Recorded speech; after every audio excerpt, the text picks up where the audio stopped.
The humid Omaha summer of 1989 clung to everything, a thick, stifling blanket that made the simple act of breathing feel like a chore.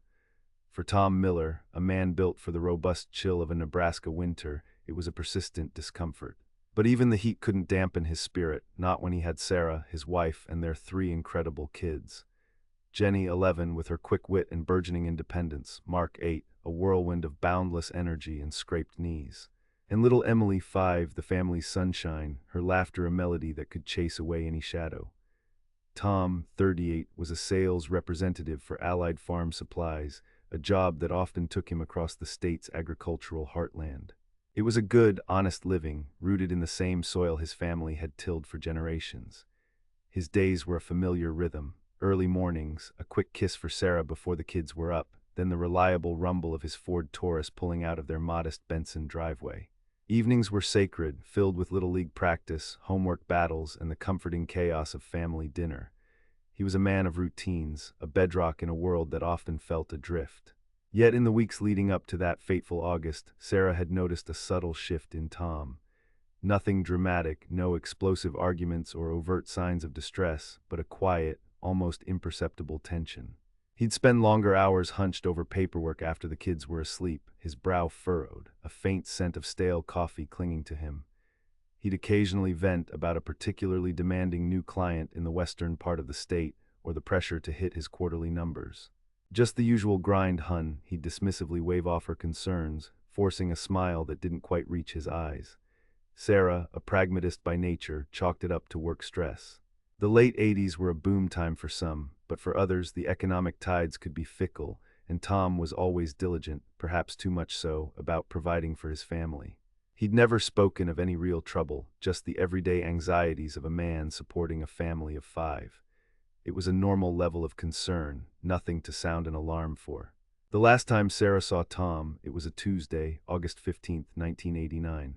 The morning was already sticky and thick with the promise of another scorching day.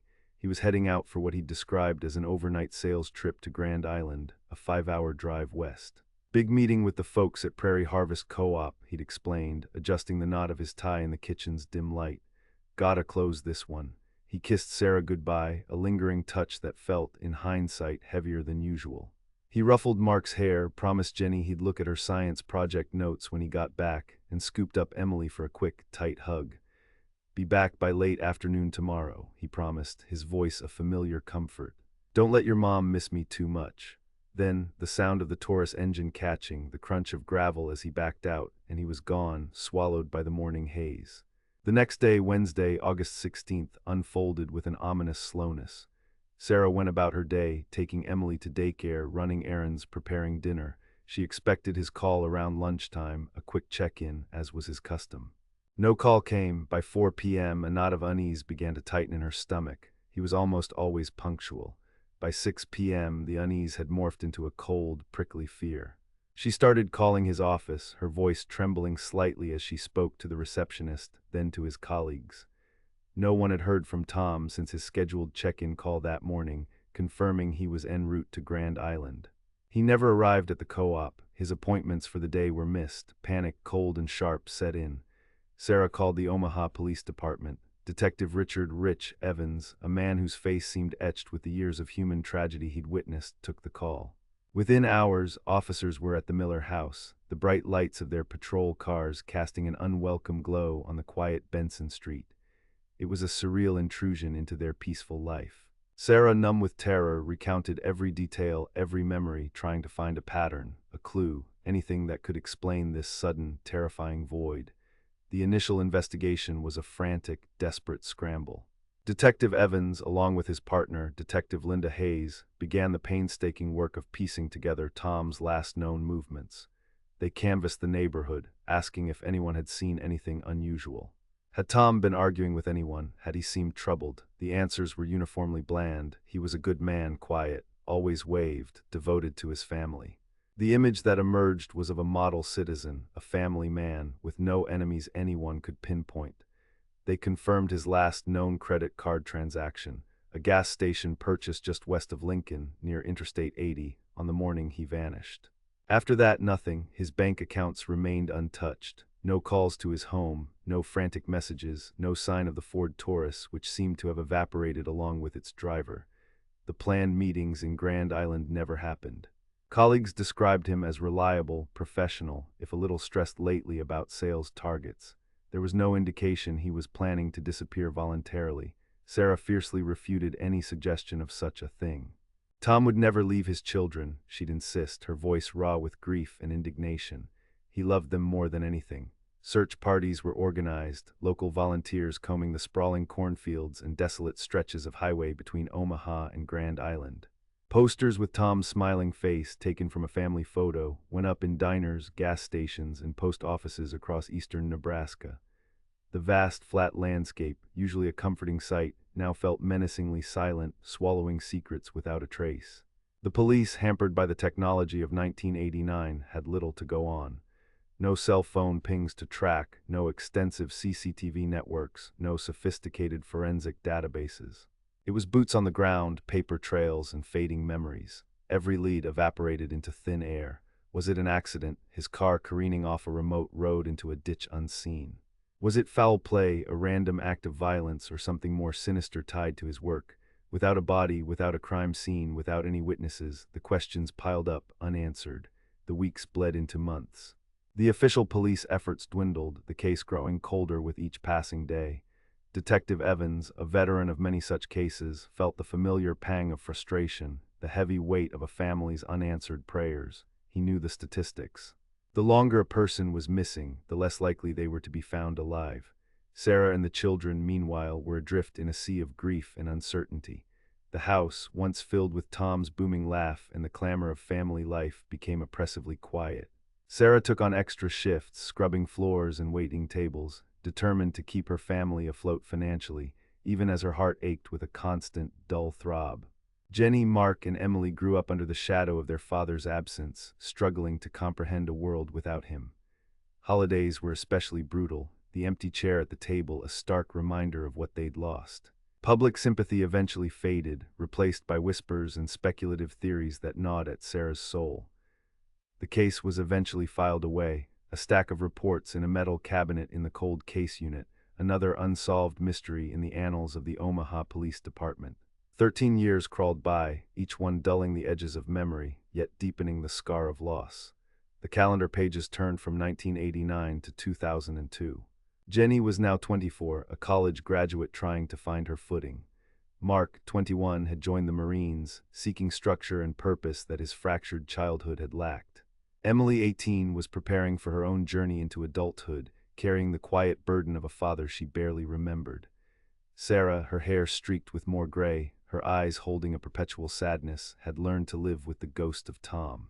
Then on a crisp October morning in 2002, the telephone rang. It was Detective Evans, his voice older, wearier, but with a new edge of urgency Sarah hadn't heard in years. "Mrs. Miller," he began, "we may have something. It's about Tom." A construction crew, breaking ground for a new commercial development near the banks of the Platte River, just south of Omaha's industrial district, had made a discovery. The site was the long-abandoned footprint of an old rendering plant, closed down in the early 90s and left to decay, slowly becoming a canvas for graffiti artists and a dumping ground for illegal refuse. During the initial excavation, a backhoe operator unearthed a small, heavily corroded metallic object from several feet below the accumulated soil and debris. It was a watch, not just any watch. The call came into the Omaha Police Department. The watch, encased in layers of rust and grime, was still recognizable by its unique design, a vintage gold-plated Bulova, a classic from the 1970s. But it was the engraving on the back that sent a shiver down the spines of the cold case detectives who now, with modern forensic tools, revisited Tom Miller's file. To TM, May 1973, Love S. The initials and the date corresponded perfectly to Tom Miller's college graduation year, and the S was undeniably for Sarah. It was the watch Sarah had given him, a cherished gift from their early days, a watch she knew he wore every single day. The watch was an unmistakable, undeniable link to Tom. The discovery sent shockwaves through the Miller family, resurrecting a nightmare they had long tried to bury. The news reports, suddenly abundant again, showed the watch, cleaned but still bearing the scars of its long burial. Sarah, Jenny, Mark, and Emily were thrust back into the relentless glare of public scrutiny and the agonizing wait for answers. This time, however, the police had an advantage they lacked in 1989. Forensic science had evolved exponentially. The watch, despite its condition, was carefully taken to the Nebraska State Patrol Crime Lab. Experts painstakingly searched for any biological material. Against all odds, a minute, almost invisible trace of organic matter, a dried flake of skin, perhaps a microscopic speck of blood, was found embedded in the corroded links of the band. DNA analysis, a technology still in its infancy 13 years prior, was now a powerful tool. The sample was sent for comparison. Weeks later, the results came back, a definitive match to Tom Miller. The watch was his, and the biological material was unequivocally from him. This wasn't just a lost item, it was a piece of him, a silent scream from the grave. The discovery did not bring closure, but rather a chilling validation of Sarah's worst fears. Tom had not abandoned them. He had met with foul play. The cold case was officially reopened, now reclassified as a homicide investigation. Detective Evans, now a seasoned lieutenant, was deeply involved, his old files dusted off, his memories of the Miller family fresh in his mind. The location of the watch was crucial. The abandoned rendering plant, a place Tom had no known connection to, suggested a deliberate act, a clandestine disposal, far from any planned route to Grand Island. It pointed away from a simple roadside accident and towards a more sinister, premeditated event. The construction site became an active crime scene, cordoned off, meticulously searched by forensic teams. Every inch of soil was sifted, every piece of debris examined, but the years had taken their toll. The site had been filled in, disturbed, and contaminated multiple times over a decade. No further human remains were found, no weapon, no other conclusive evidence. The watch spoke volumes, but it was a solitary voice, unable to tell the full story. Police revisited old interviews, now with the new information. They looked for any connections Tom might have had to the industrial area, to the people who worked at the old rendering plant, or anyone who might have used the site for illicit activities around 1989. Suspects who had been vaguely considered in the initial investigation, dismissed for lack of evidence, were re-examined with a new lens. Was it a business rival, a disgruntled client, a random encounter gone terribly wrong? The question of who still loomed large, a phantom in the background. Memories had faded, witnesses had moved away or passed on, and records from the long-defunct plant were scarce, fragmented. The new investigation, while technologically advanced, struggled against the relentless march of time. The watch confirmed Tom's death and the violent circumstances, but the details of how and why remained stubbornly out of reach. It was a partial truth, more agonizing than complete ignorance for the Miller family. They had confirmation, but no justice. They knew their beloved Tom had been murdered, but the killer walked free, a ghost himself, hidden in the shadows of the past. The Platte River continued its ceaseless flow, a silent witness to countless stories, holding its secrets close. For Sarah, Jenny, Mark, and Emily, the watch was both a devastating revelation and an eternal question mark, forever marking the spot where their hope for a complete answer lay buried, just beyond their grasp. The case, now a homicide, remained cold, a testament to the enduring power of unanswered mysteries and the quiet despair they leave behind.